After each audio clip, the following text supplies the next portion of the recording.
But it's more than that. It's the cartels having control over what happens at our border. It's the human smuggling. It's the sex trafficking that occurs. You know, over 85,000 children lost coming across our border since President Biden was inaugurated. The fentanyl that comes across. How many deaths do we have to have in Iowa or across the country from fentanyl or synthetic fentanyl for it to be enough to control our southern border? And people on the terror watch list. And we've heard a lot about the success of the Biden economy and Bidenomics. How many of you are paying more for gas than you did before Biden was inaugurated? How many of you are paying more for milk and paying more at the grocery store since Biden was inaugurated? How many of you, if you want to get a car loan or you want to buy a house or your starter home, what are interest rates now? They were around 2%. Now, 8%. So for a small business to survive, for a family to start, it's getting increasingly more difficult. And I dare to say, should we go into foreign policy?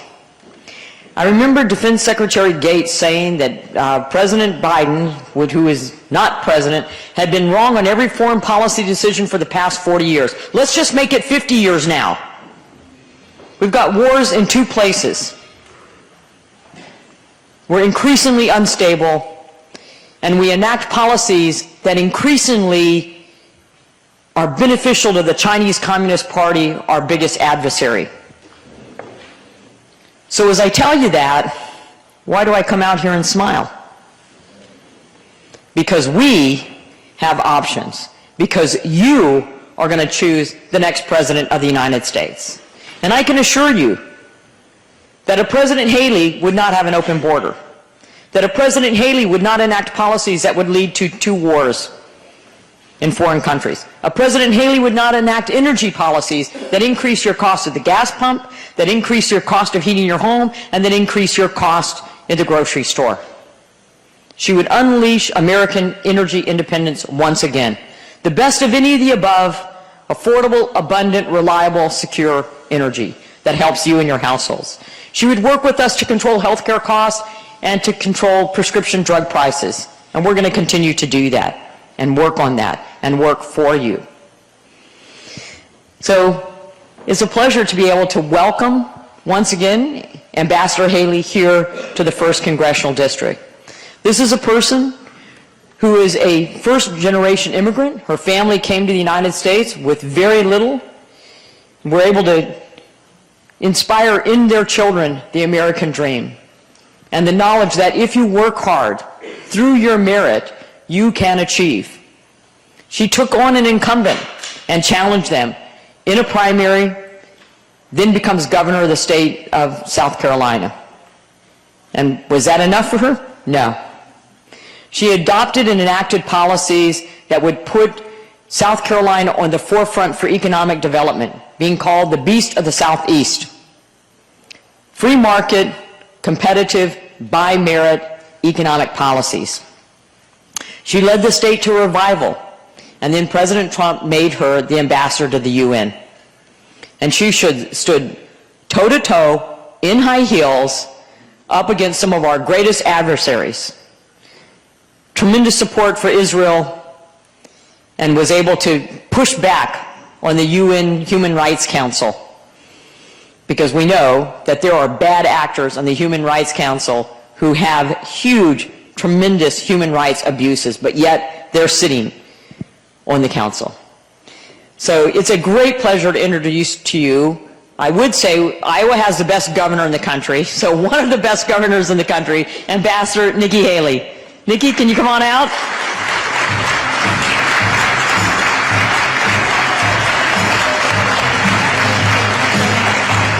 Welcome to, thank you. Thank you so much. Thank you.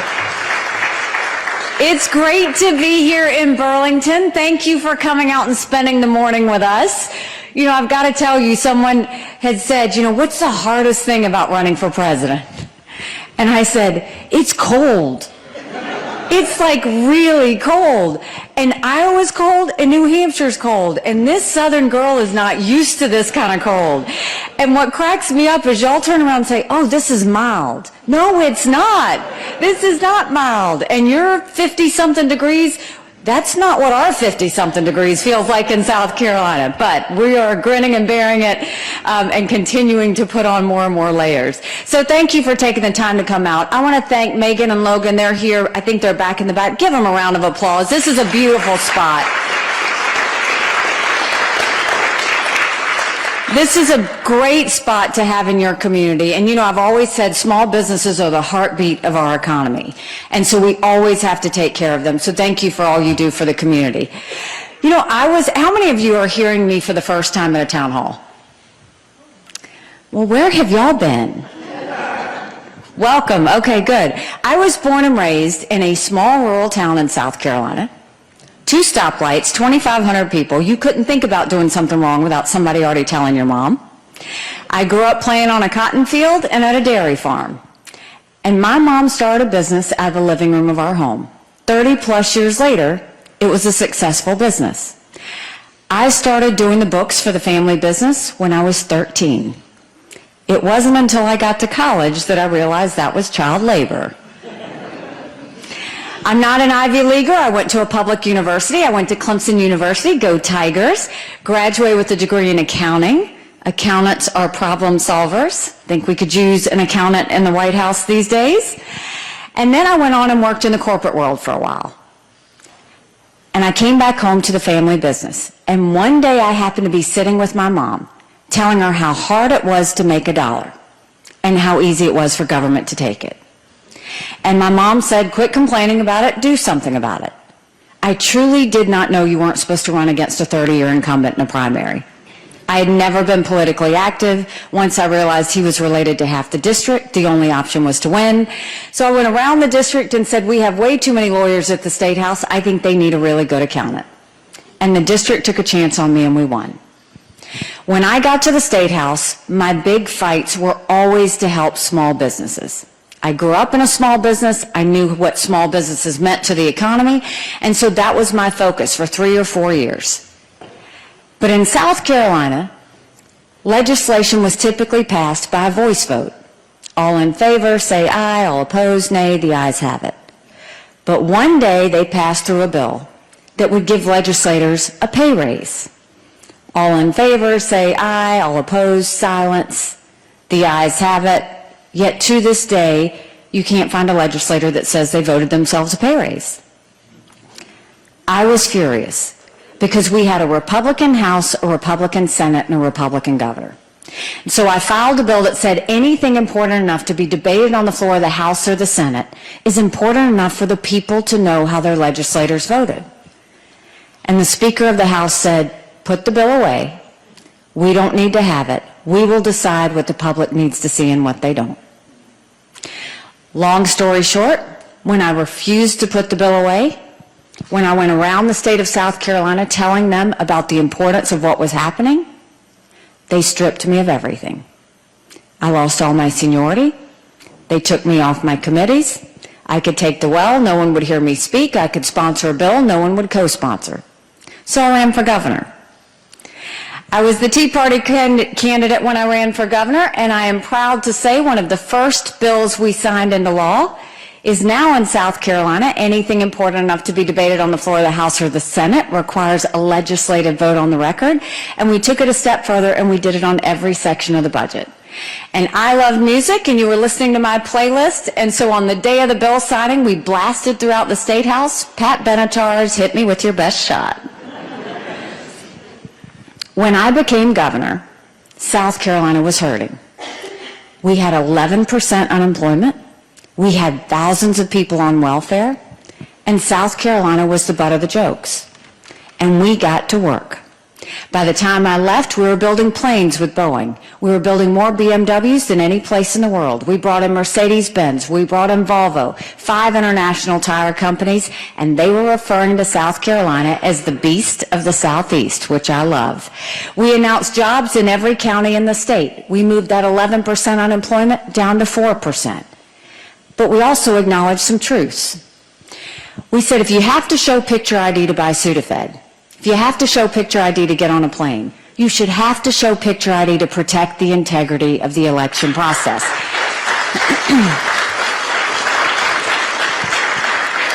We passed voter ID in South Carolina. We passed one of the toughest illegal immigration laws in the country.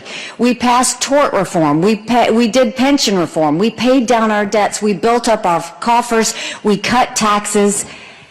And by the time we left, South Carolina was named the friendliest state in the country, the most patriotic state in the country, and the #2 state in the country people were moving to. And then I got the call for the United Nations. And my honest answer was, I don't even know what the UN does. I just know everybody hates it. And I wasn't wrong about that. But when I got to the UN, I wanted countries to know what America was for and what America was against. I didn't care if they didn't like me, but I wanted them to respect America. And we got to work. We pulled ourselves out of the Iran deal. We moved the embassy from Tel Aviv to Jerusalem. We pushed China and passed the largest set of sanctions against a country in a generation against North Korea and got them to stop testing ballistic missiles. We got ourselves out of the Human Rights Council. We made sure that we cut $1 billion off the top the very first year. We made sure that we pulled out of the Paris Climate Agreement. We stopped giving any taxpayer money, American taxpayer money, to the Palestinian Refugee Organization. But the best thing that we did was we took the kick me sign off of our backs, and America was respected again at the UN. Now I'm running for president, and I don't need to tell you how bad things are. You don't have to turn on the news to see it. You feel it when you go to the grocery store. You feel it when you go to the gas station. You feel it in your mortgage payment, in your insurance payment, everything that we have to pay. It's all gone up. And I would love to tell you that Biden did that to us. And he sent us down the socialism creep that's dangerous, that we have to stop. But I have always spoken in hard truths, and I'm going to do that with you this morning. Our Republicans did that to us too. You go back and look at that $2.2 trillion COVID stimulus bill that they passed with no accountability whatsoever. It expanded welfare that has now given us 100 million Americans on Medicaid, 42 million Americans on food stamps. That's a third of our country. And did Republicans try and make it right?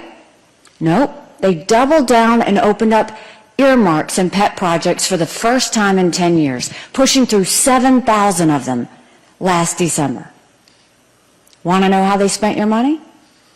$30 million on an honors college in Vermont, $10 million to tear down a hotel in Alaska, $7.5 million on a courthouse in Colorado, and the list goes on.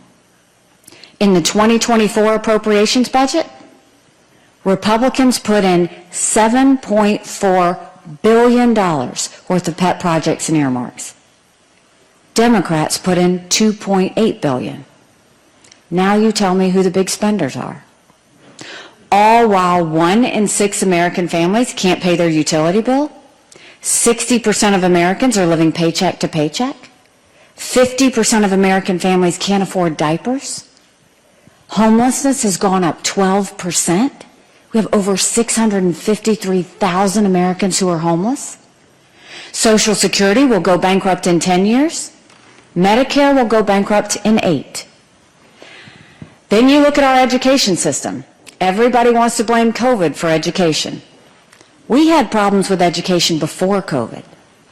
Do you know right now in America, only 31% of 8th graders are proficient in reading?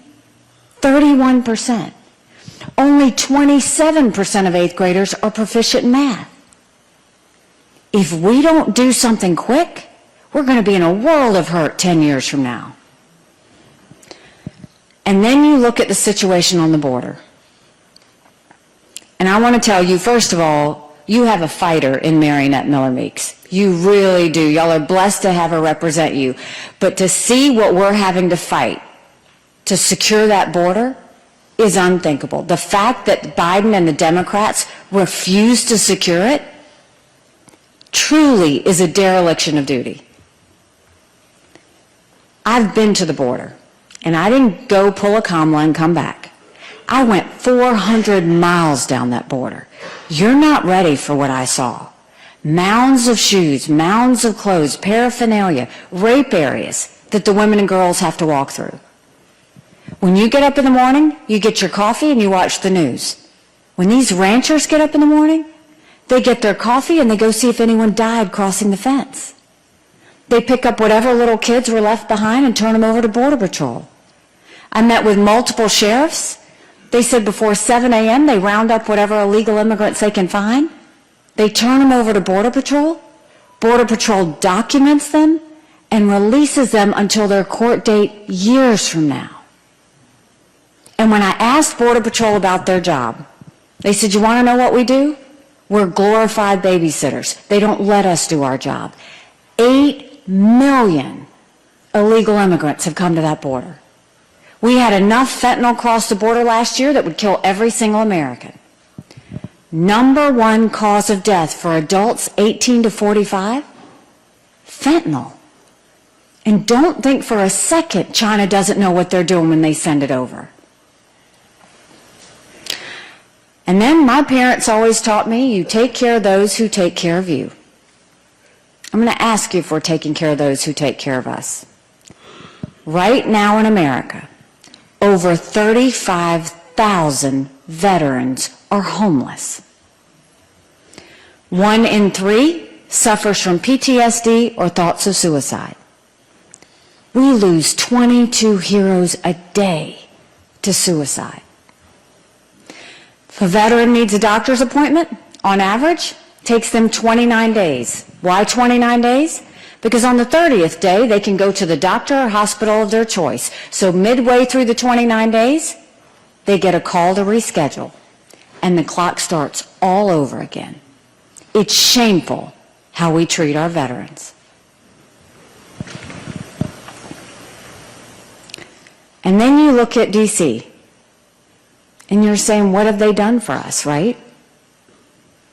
Don't you think it's finally time we had term limits in Washington, D.C.?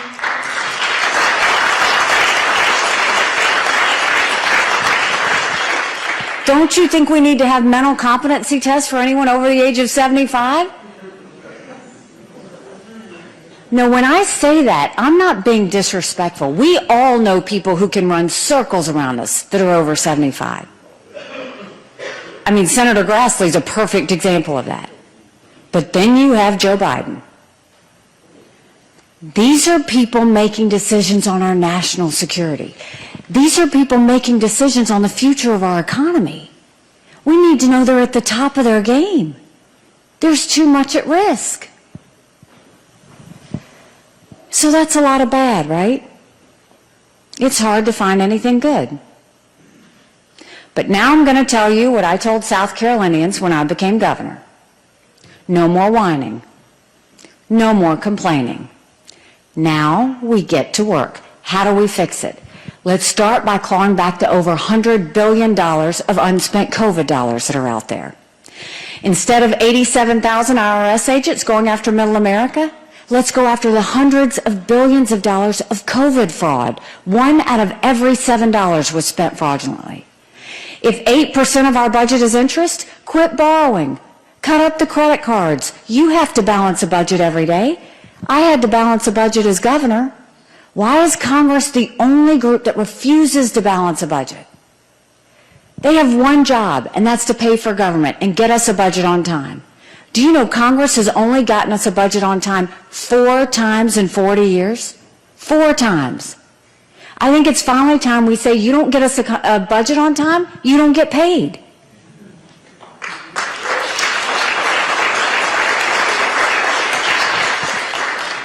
We'll stop the spending, we'll stop the borrowing, we'll eliminate the earmarks, and I will veto any spending bill that doesn't take us back to pre-COVID levels. That will save us trillions. Then we're going to turn around and take as many federal programs as we can and send them down to the states. That way we reduce the size of the federal government and we empower people on the ground. We'd much rather have people on the ground dealing with that than having some federal bureaucrats in D.C. And do you know right now 70% of federal employees are still working from home 3 years after COVID? Do you know 75% of most of our agencies are sitting empty? We're paying for that. We'll start to focus on the things that really make a difference. And we have to open up the middle class. We're watching in America the rich are getting richer and the poor are getting poorer. And the middle class is getting squeezed. That's why we're going to eliminate the federal gas and diesel tax in this country. That's why we're going to cut taxes on the middle class and simplify the brackets. And we're going to make the small business tax cuts permanent. Right now, corporate tax cuts are permanent and small business tax cuts are temporary. Let's make them permanent. They truly are the heartbeat of our economy. Let's start taking care of them so that we can grow that economy. And then when it comes to education, we knew in South Carolina if a child couldn't read by 3rd grade, they were 4 times less likely to graduate high school. So instead of pushing them forward, we started holding them back. We brought their parents in, we did reading remediation programs, and we set them up for success. We've got to do that all over this country. We've got to get our kids reading again. Then no parent should ever wonder what's being said or taught to their child in the classroom. We need complete transparency in the classroom. And every parent, our focus is to make sure we get our kids right. That's why every parent should be able to decide which school or which method of education their child gets. Every child deserves a good education, regardless of where they're born and raised. Let's stop mandating their education based on a zip code. And then let's build things in America again. Let's put vocational classes back into our high schools.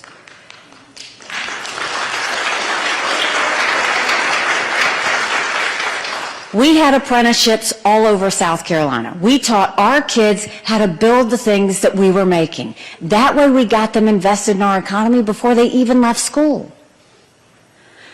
And when it comes to the border, we'll do what I did in South Carolina and we'll take it national. We will do a national E-Verify program that requires businesses to prove that the people they hire are in this country legally. We will defund sanctuary cities once and for all and get rid of the safe havens that we have in this country. We'll put 25,000 Border Patrol and ICE agents on the ground and let them do their job. We will go back to the Remain in Mexico policy so that no one even steps foot on U.S. soil. They have to process from Mexico. And instead of catch and release, we'll go to catch and deport. That's how we'll stop what's happening on the border. And when it comes to our veterans, we've all seen the images when our veterans, our men and women, deploy and the tears that are shed. And then we see the images when, God willing, they come back home to us safely and the prayers that are answered. I'm the wife of a combat veteran. My husband deployed to Afghanistan. When he returned home to us safely, that was a lot of prayers answered. But that was the easy part. The hard part's when we got home. Michael couldn't hear loud noises. He couldn't be in crowds. Life had passed him by for the year that he was gone, and the transition was tough. We can't just love our men and women when they're gone. We got to love them when they come back home, too. Let's focus on that transition. You got to do more than just the 2 weeks of transition. Let's take care of them for the rest of their life. Let's do telehealth so that they get the mental health care they need right when they need it. Let's let them go to the doctor or hospital of their choice. They've earned that right. And Mariannette, I think the best way that we take care of our veterans' health care is I think every member of Congress should have to get their health care from the VA, and you watch how fast that gets fixed.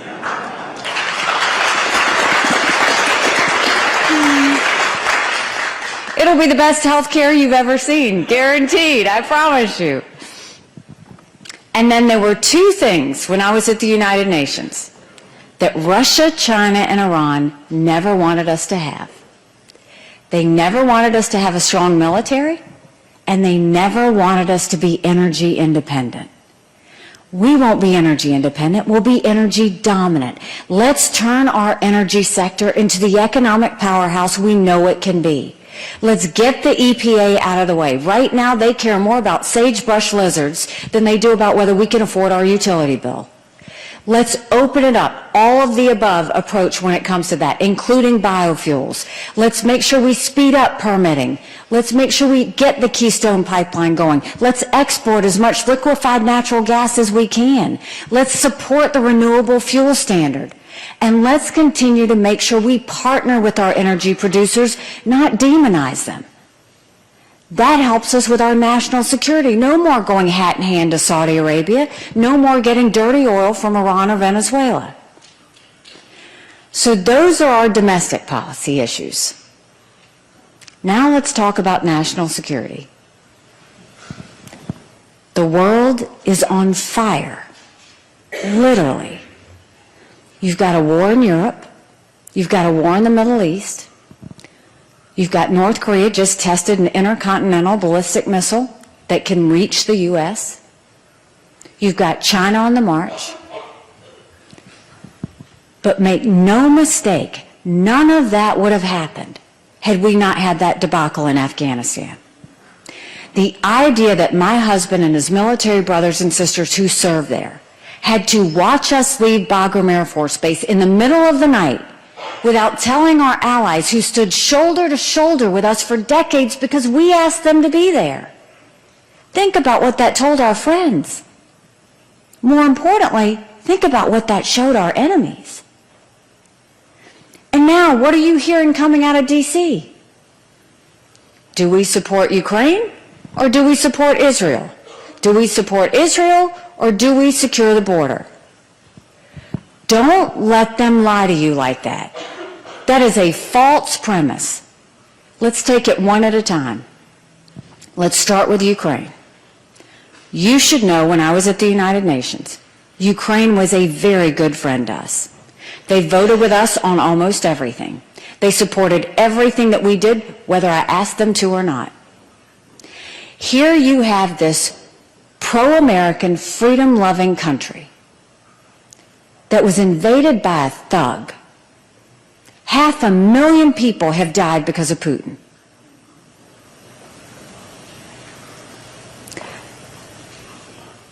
I will be the first one to say, and as president, we will do this, I don't think we should ever send cash to any country because you can't follow it. You don't know how they're spending it. We don't need to put troops on the ground in Ukraine. They don't want our troops. They want to finish this themselves. But we should give them the equipment and the ammunition to win. So if you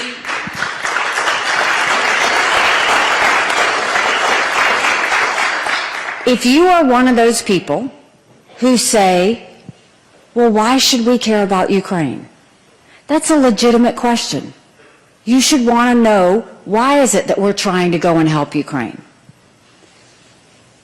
The reason we want to help Ukraine is because I saw at the United Nations, terrorists, dictators, and thugs always tell you what they're going to do. They're amazingly transparent. Hamas said they were going to break into Israel. China said they were going to take Hong Kong. Both of those happened. Russia said they were going to invade Ukraine. We watched it. China says Taiwan is next. We better believe them. Russia said once they take Ukraine, Poland and the Baltics are next. Those are NATO countries. That puts America at war. This is about preventing war. I know my opponents say that I'm a warmonger. I'm not a warmonger. My husband's in the military. The last thing I want him to do is fight in a war. This is about preventing war so that we don't send any of our men and women or more money to go fight in a war.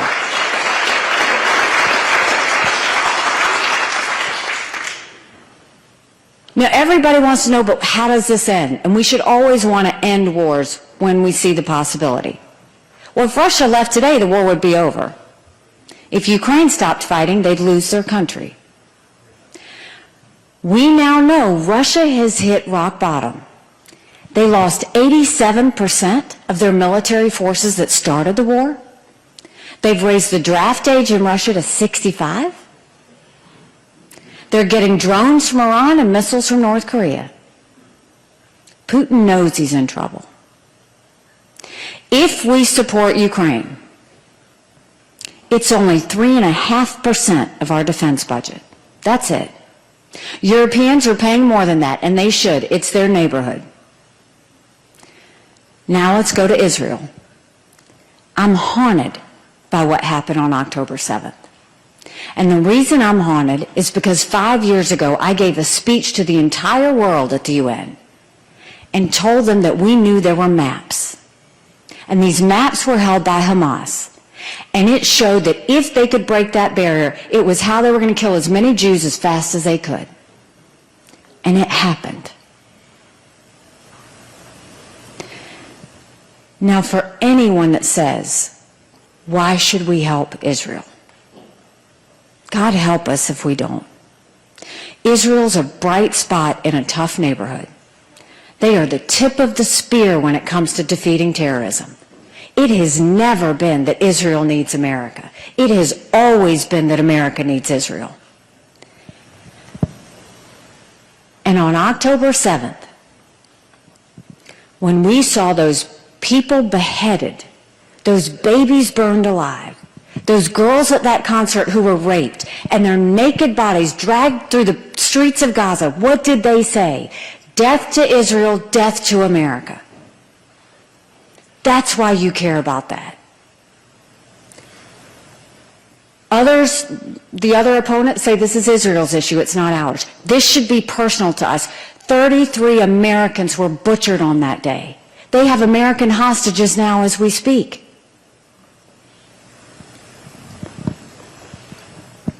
Remember when I said Putin hit rock bottom? Now I'm going to show you the connection. When those horrific acts happened on October 7th, October 7th is Putin's birthday. Who's the happiest person in the world right now? It's Putin. Why? Because America and the West was looking at Ukraine. And what did we do? We moved to Israel. Now we know Russian intelligence helped Iran get Hamas through that barrier.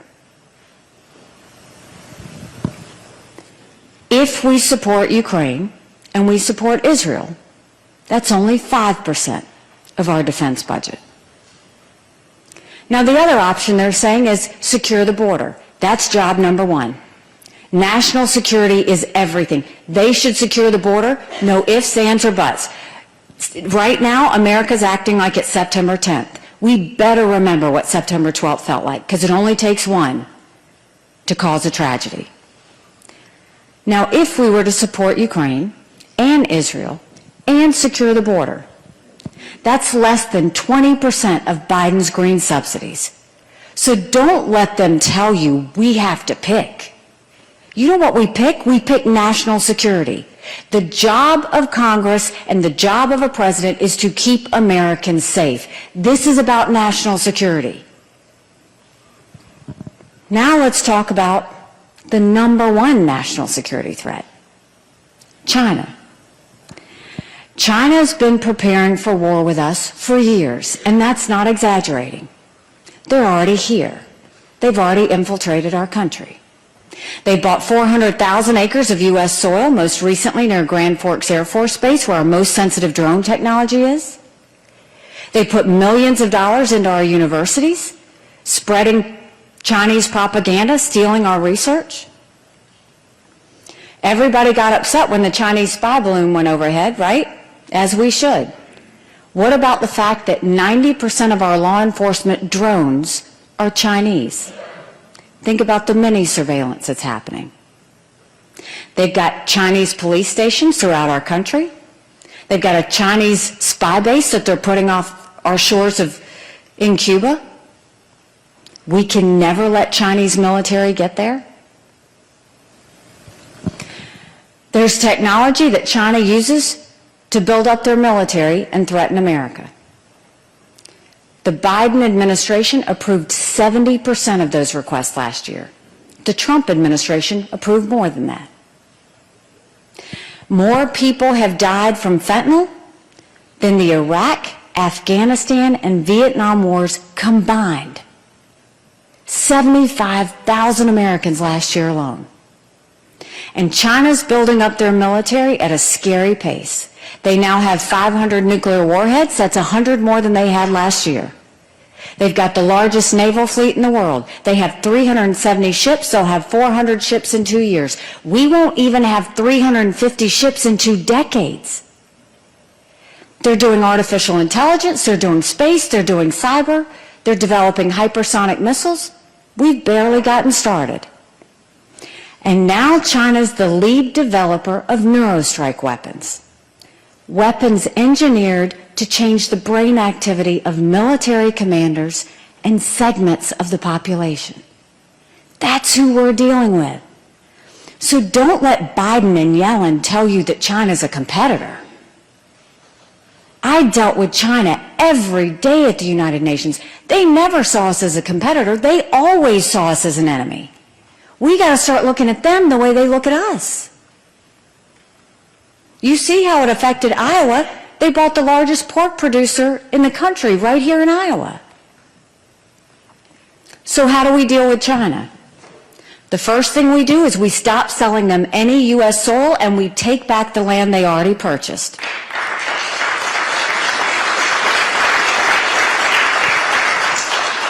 We go to our universities and we say, you either take foreign money or you take American money, but the days of taking both are over. We get the intrusion out of our universities. We close down every one of those Chinese police stations in our country. We blacklist all of that technology that they're using to threaten America. And we go to China and we say, we're going to end all normal trade relations with you until you stop murdering Americans. You watch how fast they move. They need our economy. And then we focus on building up our military. Strong militaries don't start wars. Strong militaries prevent wars. And that doesn't mean throwing a lot of money at the Department of Defense. It actually means getting them mission focused again, pulling down regulations, pulling down red tape, having them stop play favorites with defense contractors, making sure that we get rid of all the programs that aren't focused on building a strong military. For goodness sake, we have got to stop with these gender pronoun classes that they're teaching our military. It is demoralizing to them. And then let's focus on the threats of the future. We've got too many generals looking at wars of the past. Yes, there were land, air, and sea, but we need to modernize and be ready for artificial intelligence and cyber and space and hypersonic missiles and submarines. That's when we'll get our focus back. And look, Iowa's very dependent on China for trade. Let's not wait for them to pull the rug out from under us. Let's go ahead and be proactive. We'll get with our friends, India, Japan, South Korea, the Philippines, Australia, New Zealand, Israel. Let's start selling to them instead of China. And I'll help do that. That's what a president does. You export your goods out to the world. That's what grows our economy. So we know how to get back on track with national security. But in order to do any of this, we have to end the national self-loathing that's taken over this country. The idea that they say America's bad or rotten or racist. I was elected the first female minority governor in history. America's not racist, we're blessed. Our kids need to know to love America. They need to be saying the Pledge of Allegiance when they start school every day.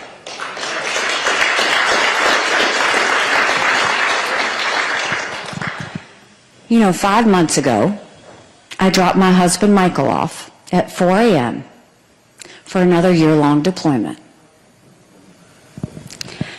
And I watched him and 230 soldiers pick up their 2 duffel bags of belongings to go to a country they'd never been, all in the name of protecting America. They're willing to sacrifice their lives and their families because they still believe in this amazing experiment that is America. So if they're willing to sacrifice for us there, shouldn't we be willing to fight for America here? Because we have a country to save. But in order to do that, we've got to acknowledge some hard truths. Republicans have lost the last 7 out of 8 popular votes for president. That's nothing to be proud of. We should want to win the majority of Americans. But the only way to do that is if we have a new generational leader that leaves the negativity and the baggage behind. Another hard truth. I think President Trump was the right president at the right time. I had a good working relationship with him. I agreed with a lot of his policies. But rightly or wrongly, chaos follows him. You know I'm right. Chaos follows him. And we can't be a country in disarray and a world on fire and go through 4 more years of chaos. We won't survive it. And don't ever forget, a vote for Joe Biden is a vote for Kamala Harris. And I cannot truly understand how we will survive a President Kamala Harris. And you look at these general election head-to-head matchups. Head-to-head, Trump and Biden are even. On a good day, he might be up by 2. Wall Street Journal had him up by 4. That's margin of error. DeSantis doesn't beat Biden. I'm in every one of those general election polls. And I defeat Biden by double digits. Wall Street Journal, I defeated him by 17 points.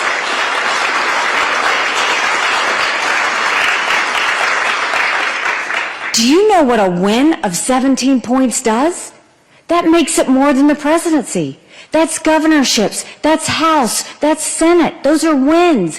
That, going into D.C. with a win like that, that's a mandate. It's a mandate for us to pay down our debt and get our economy back on track. That's a mandate to get our kids reading again and get our schools back to the basics. That's a mandate to secure our border, no excuses. That's a mandate to have law and order back into our country, and that's a mandate for a strong America that we can be proud of.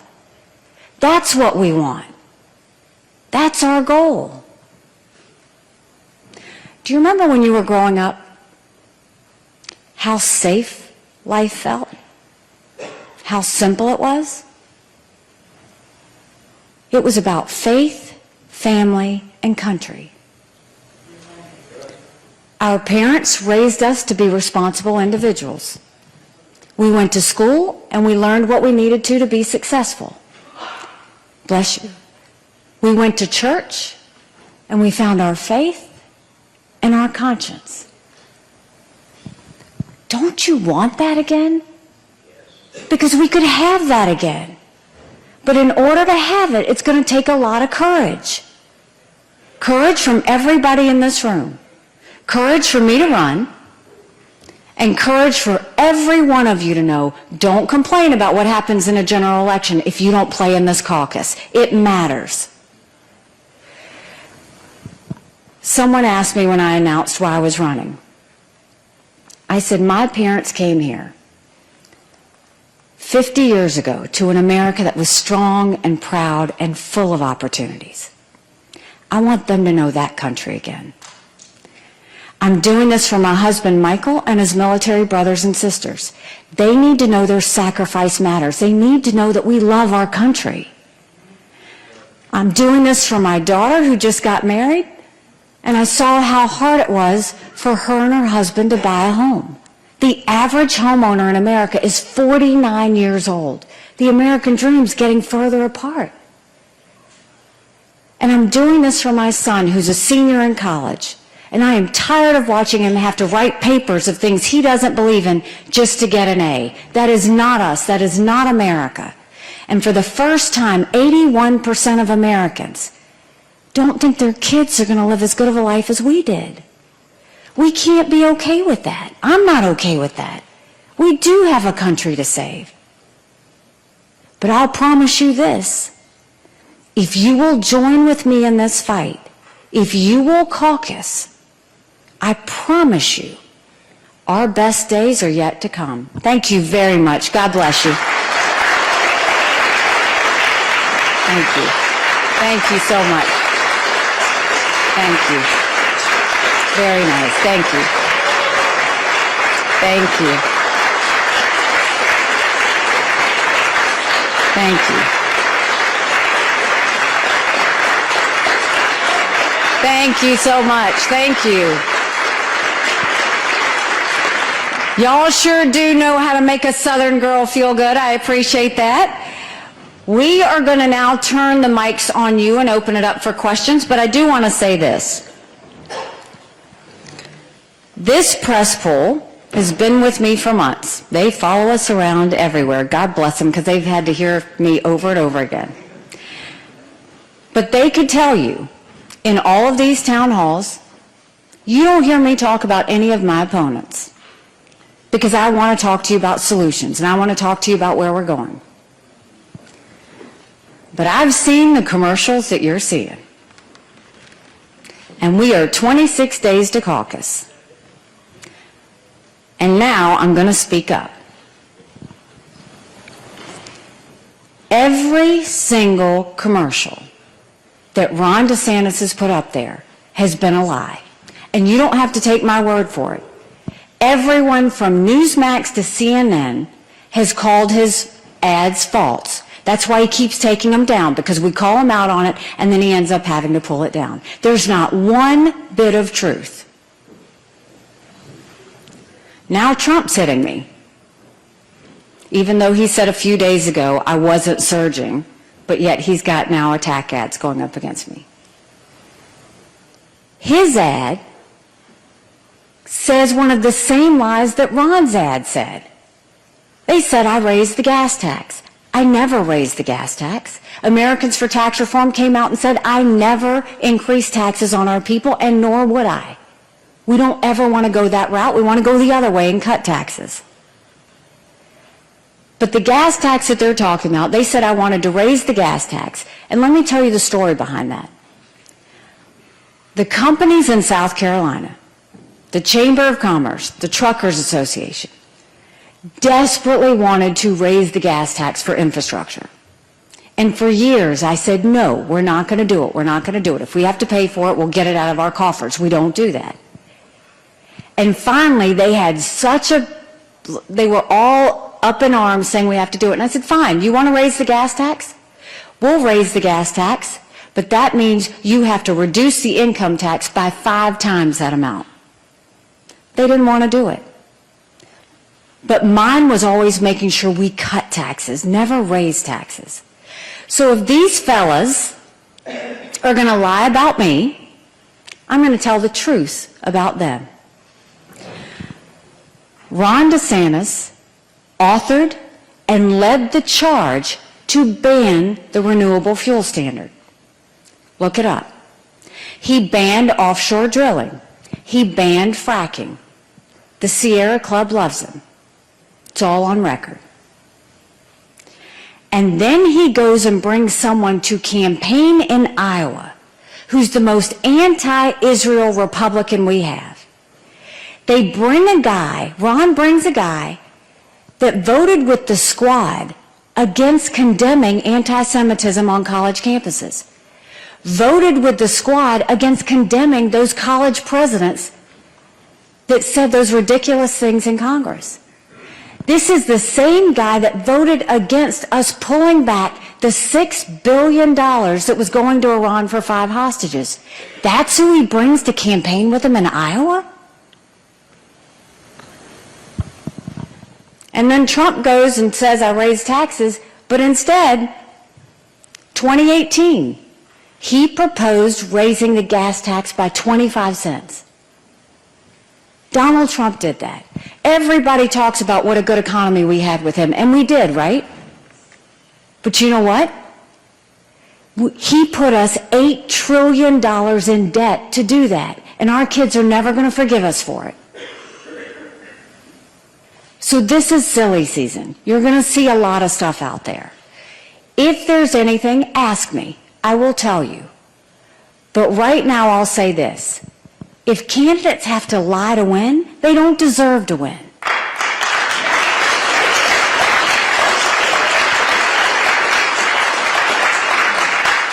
Okay, so we will now open it up for questions. There are two guys with microphones. If you raise your hand, there's nothing I won't answer. You may not like my answer, but there's nothing I won't answer. Yes, sir. Have you watched how Mayorkas treats the Oversight Committee in his hearings? It's despicable. The first thing that yes, I've seen it, and it is despicable, and it's a big problem we have in government. You will see me when I become president. The first thing I will do is exactly what I did when I became governor. I said, let's control what we can control first. I replaced the head of every agency, whether they were doing good or not, because we needed to freshen it up. I focused on the mission, because they needed to stop doing all the things that were not mission focused for that agency. I put people at the heads of those agencies, some who didn't vote for me, but they knew their constituency. So in the ag agency, we put someone who knew agribusiness, that knew the challenges and the successes that farmers could have. In tourism, I put someone who knew heads and beds and people on golf courses. It was always knowing the constituency. Veterans Affairs, we put a veteran that knew what veterans went through and how to cut through it. So we'll replace the head of every agency. The second thing I did, and I'll do the same, we sent people into every agency to clean it up. Pull down old regs, pull down old laws, get rid of problem children. There's a lot of that in bureaucracy. In some cases, we tweaked agencies. In other cases, we gutted agencies. And then I started giving them 90-day benchmarks. They had to start showing us their results every 90 days for the taxpayers to see, so that the taxpayers could see a return on investment. And then we knew that they were spending money because they were worried they wouldn't get the same amount the next year. So I put all the spending online for everyone to see. And then we incentivized our agencies to start giving money back to the taxpayers. And magic happened because they started to compete on who could be the most effective and efficient.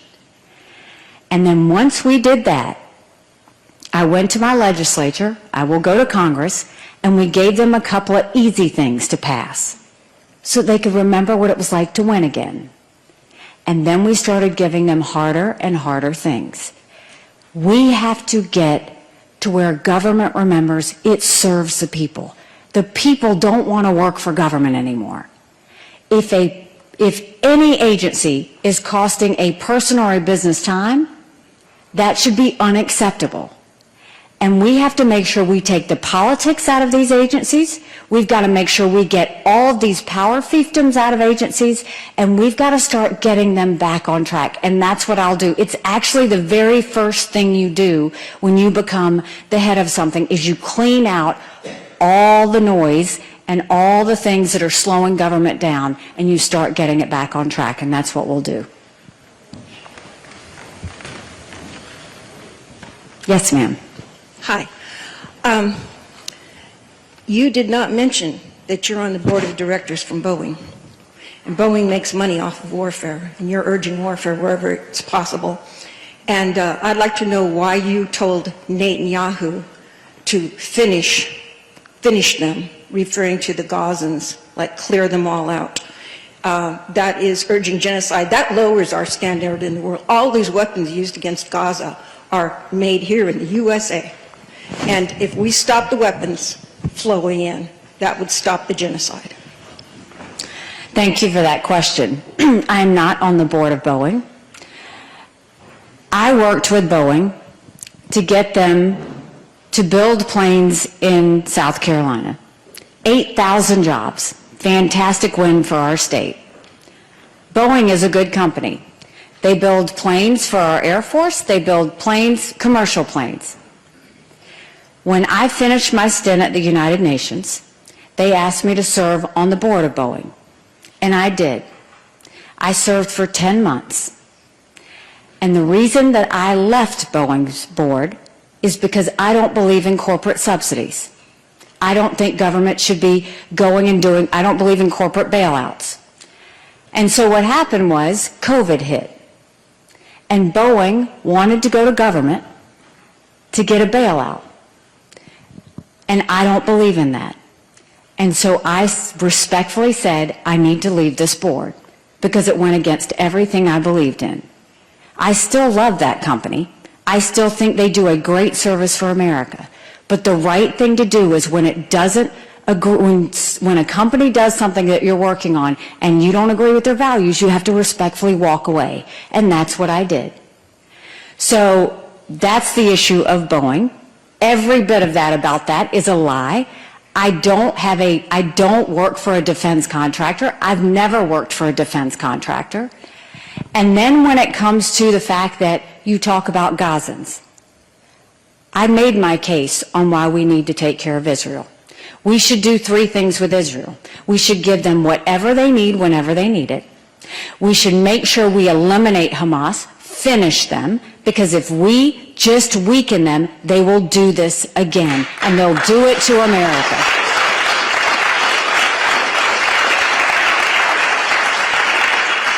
And then we should do whatever it takes to get our hostages home. I stand by that. I believe in that. And I know that if you let the terrorists go into Israel, the terrorists are going to come here, and that's what we can't have happen. Yes. Hi, Nikki. First off, thank you so much for coming to Burlington. My question is regarding cannabis.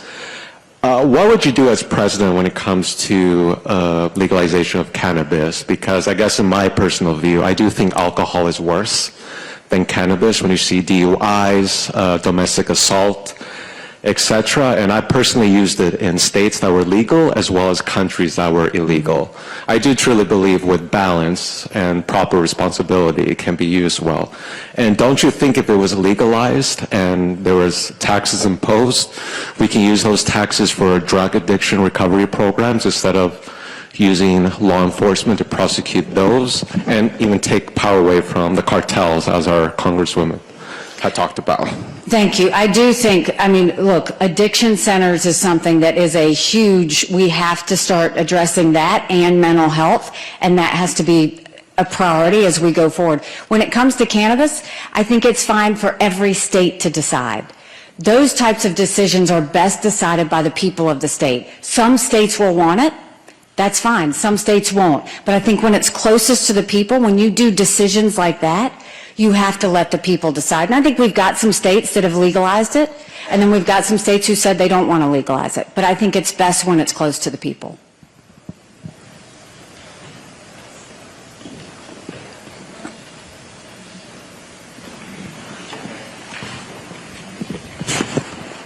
Yes. Hey, Nikki. Hi. I heard you speak at the Iowa State Fair, and since then I've just been kind of keeping track of all the reports that you've done.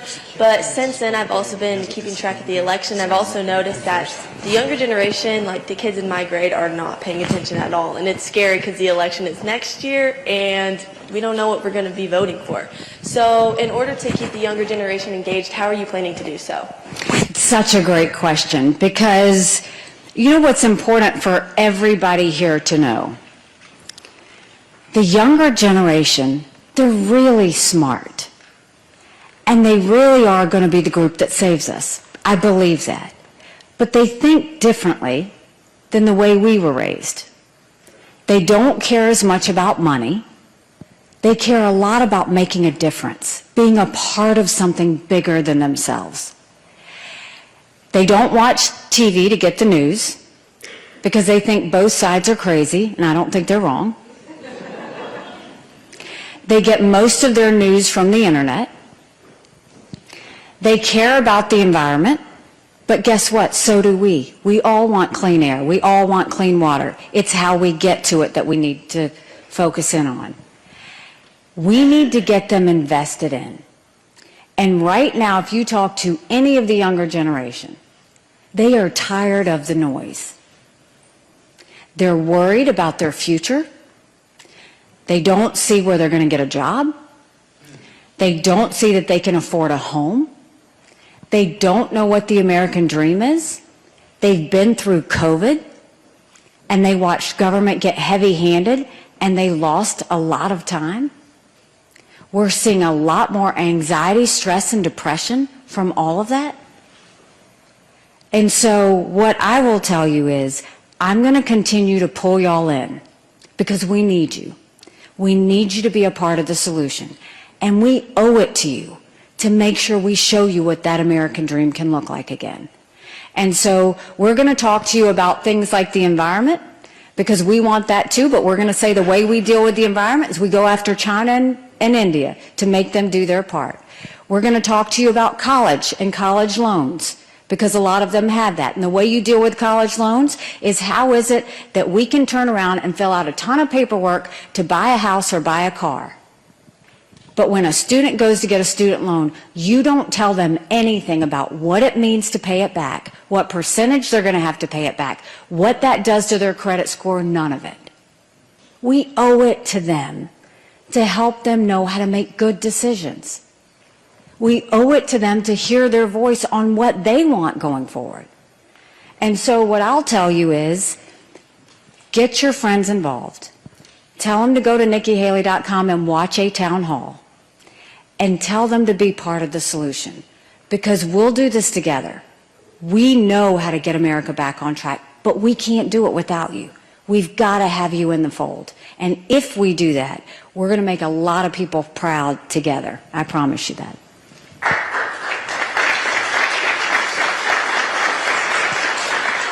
Yes. Hi. I honestly came here not knowing much about you, Nikki, but my son brought me, so I'm Yay for your son. Yeah. I'm very excited to hear what you have to say, and your comments about education are what I want to refer to. I'm a mom of 5. The first 3 were homeschooled. The second 2 have gone to community school here. And I appreciate school, but I also look at it as a service to us as Americans. And so what you said about reforming, I think, needs to happen. I also now have an oldest daughter who teaches at a local school, and they don't make enough money. And that's a big deal, I think, about. And of course, we're in a crisis. There's not enough teachers. There's all kinds of things going on. So what do we do to pay teachers what they're worth, and then to get curriculum in there that serves a wide, population and still does what it needs to do? Well, thank you for taking the time to come. When you look at the situation with education, my son-in-law is a 5th grade elementary school teacher, so I know exactly what you're talking about. Right now, the pressure on teachers is off the charts, because they now have to be the parent and the guidance counselor and the nurse and the pastor. And oh, by the way, they have to teach to a test. And they don't get paid enough. And all these teachers want is to do what they went to school to do. They just want to teach these kids. They don't want to have all this extra stuff to have to deal with. And so, yes, we need to go back to pay as one thing, but let teachers do what teachers truly want to do, which is to help grow children, not have all this other stuff around them.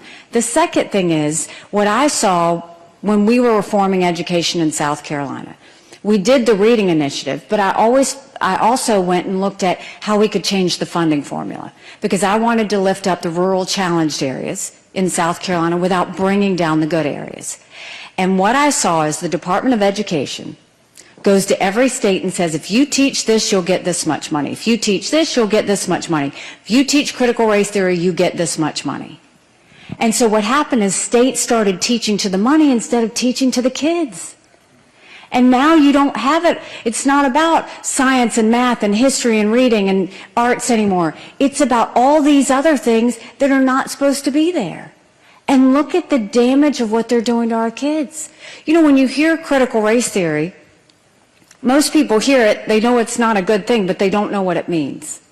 Let me give you an example of what critical race theory does. When a school has critical race theory, and there are still so many that do this, one thing that they do, they stand every student in the back of the classroom.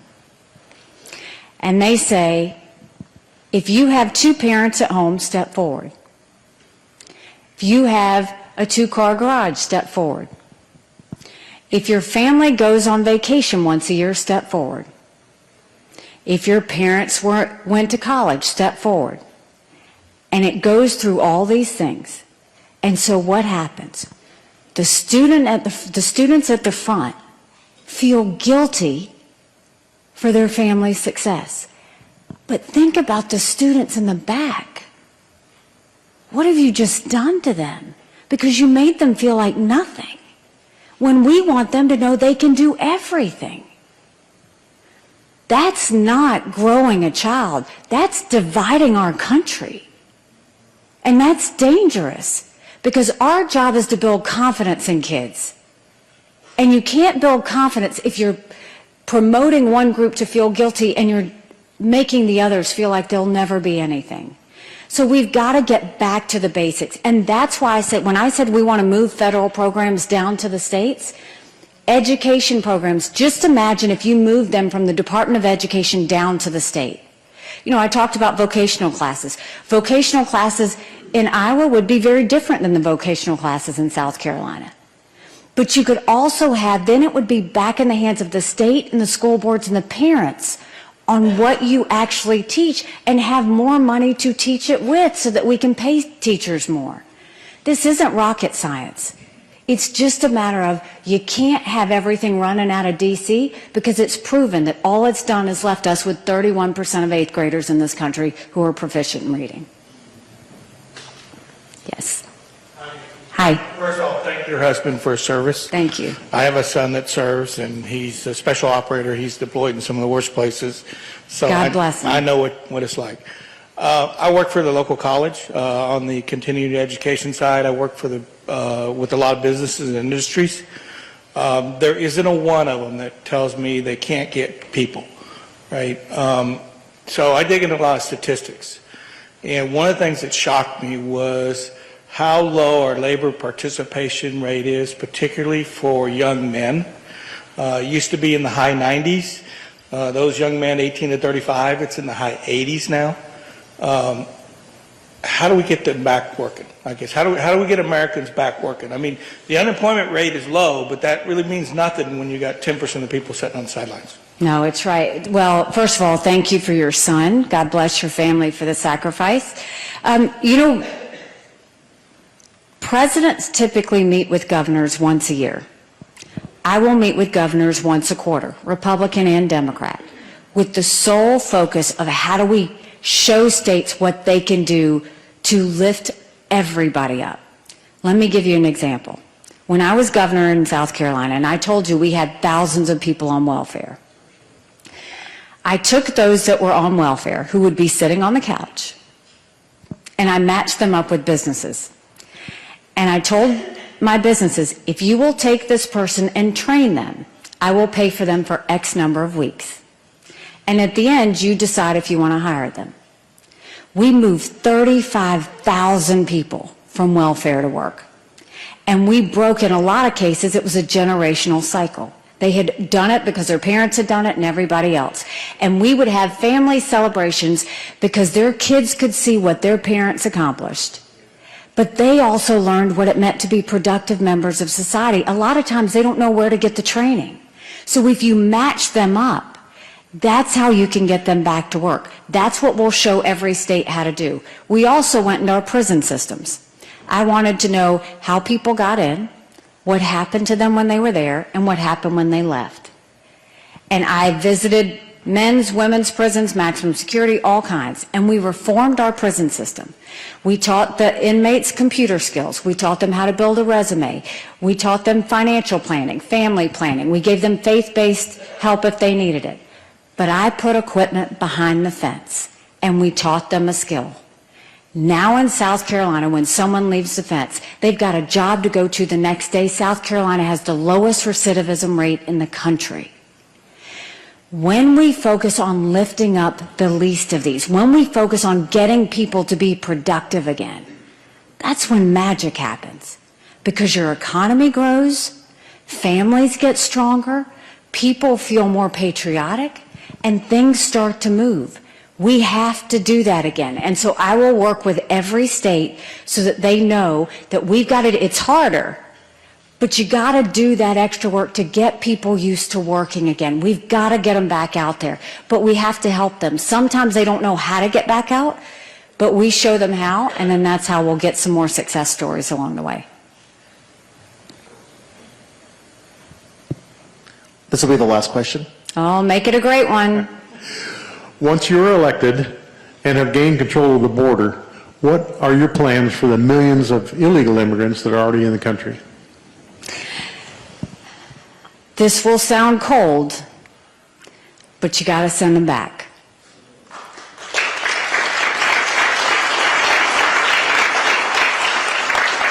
And the reason is, you have to, if you don't send them back, there's two things. One, you've had people who've stood in line legally, put in the time, put in the price, like my parents.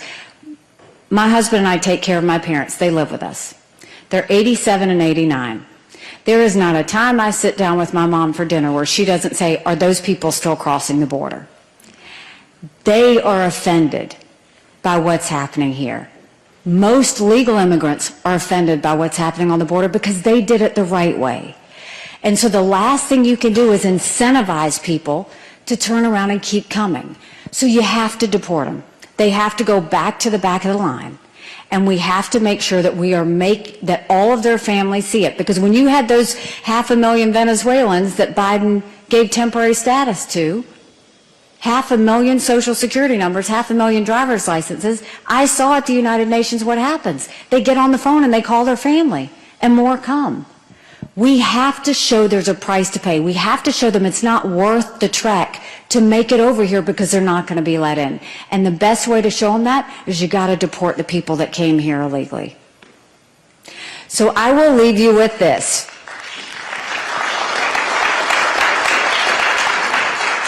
Thank you for taking the time to spend your morning with me. You know, when I told you I ran against that longest serving legislator in the primary, people laughed at me. And I got to work, and I earned their support, and we won. When I ran for governor, I was the Tea Party candidate. I ran against a lieutenant governor, an attorney general, a very popular congressman, and a state senator. I was Nikki Who. I had 3% in the polls. I had the least amount of money. But I worked South Carolina like no one else, and we won. When I got to the United Nations, they said I didn't have enough experience, and we took the kick me sign off of our backs. I have been underestimated in everything I've ever done. And it's a blessing, because it makes me scrappy. No one will outwork me in this race. No one will outsmart me in this race, because we have a country to save. So if you like what I had to say today, there are some cards on your table. Go tell 10 people. Tell your friends, tell your family, get out and caucus for us. On those cards, you can check whether you want to volunteer, you can check if you want to caucus. If you have a question I didn't answer, you can ask the question and we'll make sure you get an answer. But be a part of what we could do. Go tell 10 people. If you don't like what I had to say today, shh. Just don't say anything and don't tell anyone you were here. God bless you. Thank you so much.